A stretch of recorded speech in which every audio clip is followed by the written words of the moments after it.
என் மகளே, உனக்கு மனதில் வலிமை வேண்டும் தங்கமே. ஒரு குட்டி கதை சொல்கிறேன் கேள். ஒரு பெண் லண்டன் நகரத்தில் வாழ்பவள். அங்குள்ள காலநிலைக்கு ரோஜா மலர்கள் நன்கு வளரும். அவை எல்லோருக்கும் பிடிக்குமானால் இந்த பெண்ணிற்கு ரோஜா மலர்கள் என்றாலே அலர்ஜி. ஒரு பூ பக்கத்தில் இருந்தாலே அவள் கண்களில் இருந்து கண்ணீர் வரும், தும்மல் வரும், ரொம்பவும் கஷ்டப்படுவாள். அதனால் ரோஜா மலர்கள் அருகில் செல்லாமல் பார்த்து கொள்வாள்.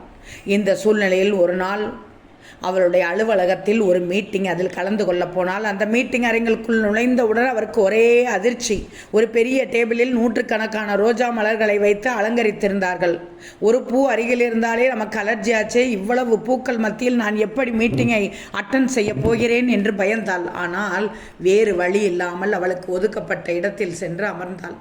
பூக்களை பார்த்ததுமே அவளுக்கு கண்களில் இருந்து கண்ணீர் தாரை தாரையாக வந்தது, தும்மல் வந்தது, முகமெல்லாம் சிவந்து விட்டது. மீட்டிங் இன்னும் ஆரம்பிக்கப்படவில்லை. இந்த சூழ்நிலையில் பின்னாளிலிருந்து ஒருவர் எழுந்து வெளியில் செல்கிற போது, இந்த பூக்களை பாருங்கள், நிஜமான பூக்கள் போலவே இருக்கின்றன என்று ஆச்சரியப்பட்டு கொண்டே சென்றார். அப்போதுதான் இவளுக்கு தெரிந்தது, அந்த பூக்கள் உண்மையான பூக்கள் அல்ல, எல்லாம் காகிதத்தால் செய்யப்பட்ட செயற்கை மலர்கள் என்று. இவர் யோசித்தார், இந்த பூக்கள் எப்படி எனக்கு அலர்ஜியை ஏற்படுத்த முடியும்? இப்படி நினைத்த மறு வினாடியே அவளுடைய அலர்ஜிக்குண்டான அறிகுறிகள் அனைத்தும் மறைந்து போய்விட்டன. இதுதான் உன் மனம் குழந்தையே. இந்த மனதால் நோய்களை உருவாக்கவும் முடியும், குணப்படுத்தவும் முடியும். இந்த மனதால் பிரச்சனையை உருவாக்கவும் முடியும், அதை தீர்வையும் தர முடியும். எனவே நேர்மையான எண்ணங்களை மட்டும் நீ எண்ணி உன் மனதை நல்ல முறையில் பயன்படுத்திக்கோ மகளே.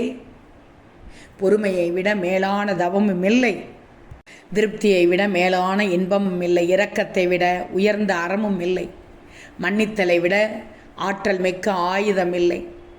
தோல்விகள் இருந்தாலும் இருளை வெளிச்சமாக்கும் கதிரவன் போல அவற்றை நீக்கி அடுத்தடுத்த வெற்றிப்படியில் காலடி எடுத்து வை மகளே.